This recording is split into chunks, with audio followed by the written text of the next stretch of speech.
dengan pidana mati.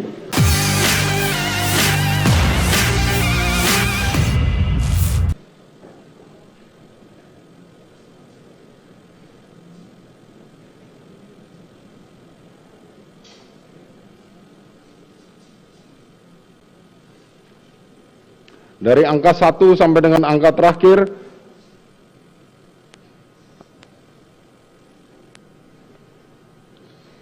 dikembalikan kepada penuntut umum untuk digunakan perkara, karena masih diperlukan dalam pembuktian perkara lain, maka dikembalikan penuntut umum.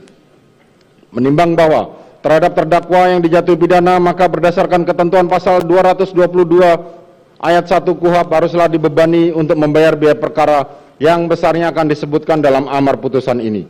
Mengingat pasal 340 KUHP junto pasal 55 ayat 1 ke 1 KUHP dan pasal 49 junto pasal 33 Undang-Undang Nomor 19 Tahun 2016 tentang perubahan atas Undang-Undang Nomor 11 Tahun 2008 tentang informasi dan transaksi elektronik junto pasal 55 ayat 1 ke 1 KUHP, Undang-Undang Nomor 8 Tahun 1981 tentang Kitab Undang-Undang Hukum Acara Pidana atau KUHP serta peraturan hukum lain yang bersangkutan.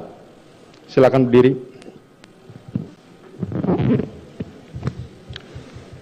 Mengadili, menyatakan terdakwa Ferdi Sambo SH SIK MH telah terbukti secara sah dan meyakinkan bersalah melakukan tindak pidana turut serta melakukan pembunuhan berencana dan tanpa hak, melakukan tindakan yang berakibat sistem elektronik tidak bekerja sebagaimana mestinya yang dilakukan secara bersama-sama, menjatuhkan pidana kepada terdakwa tersebut oleh karena itu dengan pidana mati, memerintahkan terdakwa tetap berada dalam tahanan, menetapkan barang bukti tetap terlampir dalam berkas dikembalikan kepada penuntut umum untuk digunakan dalam. Terima kasih sudah nonton, jangan lupa like, subscribe, dan share ya.